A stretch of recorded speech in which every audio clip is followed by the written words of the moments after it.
Buena jornada, compañeras y compañeros de Fogón en Fogón. Ustedes saben que con este nuevo gobierno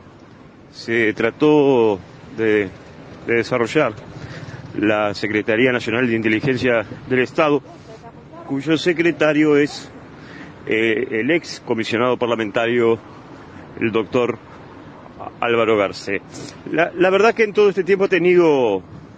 una actuación bastante marginal, aunque uno pudiera comprender el perfil bajo de la conducción de la dirección de esas características, pero lo cierto es que si bien su actuación no debe tomar un estado público constante, algunas expresiones de carácter público y algunas definiciones y algunos hechos que uno debería suponer se deberían haber realizado desde esa dirección que ni más ni menos genera la comunidad de inteligencia, esto es el relacionamiento y la actuación y coordinación de todos los servicios de inteligencia de las distintas fuerzas del Estado. Bueno, no parece ser tal. Pongamos, por ejemplo, la comunidad de inteligencia que debió haber advertido al gobierno sobre toda la situación que tuvo que ver con la tramitación del pasaporte del narcotraficante Sebastián Marcet, y a pesar de que la inteligencia paraguaya y la uruguaya tenían contactos, esto no fue tomado aparentemente como información de inteligencia, o en su defecto hubo una incomprensible falta de actuación. También complicado es pensar que el doctor Álvaro Garcés haya sido informado de la situación del ex jefe de la Guardia Presidencial, Alejandro Astesiano,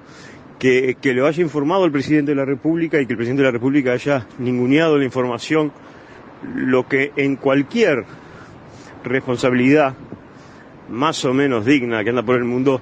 hubiera meritado presentar la renuncia al cargo. Lo cierto es que a partir de estos y otros elementos, la incompetencia de las fuerzas de seguridad del Estado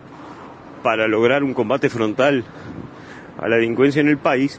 el tema de la inteligencia ha estado en el ojo de la agenda política, y esto ha motivado que el secretario de Inteligencia se presentara en una reunión de características públicas, porque se supo de la reunión, pero compartimentadas en cuanto a los contenidos de lo que allí se iba a presentar, un encuentro con legisladores en el Parlamento, sin presencia de funcionarios del Poder Legislativo, dándole un marco de cobertura a lo que iba a ser la presentación del plan de inteligencia. Ese plan de inteligencia llegó a manos de un periodista, el periodista Eduardo Preve, director de los informativos de TV Ciudad, el canal de la ciudad de Montevideo, que claramente dio a conocer a la opinión pública parte de los contenidos de ese plan, que en términos absolutos no decía nada nuevo o nada que no se supiera, ¿verdad? Entre otras, cuáles son las funciones de los servicios de inteligencia del Estado, ¿no? La prevención contra actividades de contrainteligencia de otros estados o de grupos terroristas internacionales, y la vigilancia de grupos que pudieran estar convocando a la violencia o a la desestabilización, entre otras medidas. Decimos, nada nuevo bajo el sol. Está en la tapa del libro que uno aspira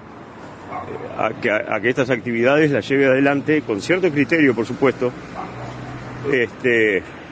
cualquier servicio de inteligencia que más o menos se designe de tal. Para eso se le asigna presupuesto. Lo cierto es que esta filtración de la información ameritó una vez más una persecución contra el periodista Eduardo Preve, que en realidad viene a ser una muestra más de lo ya denunciado por CAINFO, esta organización internacional de la sociedad civil que monitorea la libertad de prensa, que ya venía advirtiendo a partir de algunos hechos, entre los cuales, supe ser protagonista, de la pérdida de calidad democrática de la libertad de expresión en el Uruguay. Álvaro Garcés presentó una denuncia en Fiscalía, entre otras cosas para poder conocer quién fue que filtró la información, una primera denuncia contra el propio periodista por divulgar lo contenido en ese plan, y otra denuncia que sobrevolaba a quienes podían haber sido los miembros en la reunión, léase los legisladores, que podían haber filtrado la información. De hecho, la Fiscalía iba a pedir, porque no lo puede obligar por el carácter de los fueros parlamentarios a los legisladores, que hicieran entrega de sus celulares para ver si de algunos de estos se había filtrado la información, y claramente esto apuntaba a los legisladores de la oposición. Conocida esta filtración, el ministro de Defensa, Javier García, no demoró en catalogar el suceso como un acto de traición a la patria, y el presidente Luis Lacalle, en términos menos duros, acusó a quien filtró la información de, poco menos pensar en sus intereses personales y no en los intereses generales y en la seguridad del país. El escándalo, se podrán imaginar, que fue mayúsculo. Ante Fiscalía, el abogado del periodista Eduardo Preve, el doctor Jorge Díaz, el exfiscal de Corte,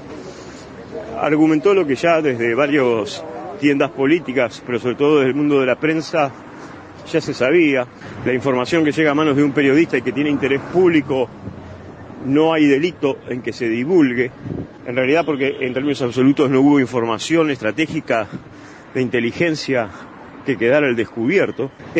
con lo cual es posible que en el capítulo de Eduardo Preve solo quede con el triste antecedente de, una vez más, una persecución a la libertad de prensa. El otro capítulo, que era el de esperar quién de los miembros de los legisladores, si es que habían sido ellos, habían filtrado la información,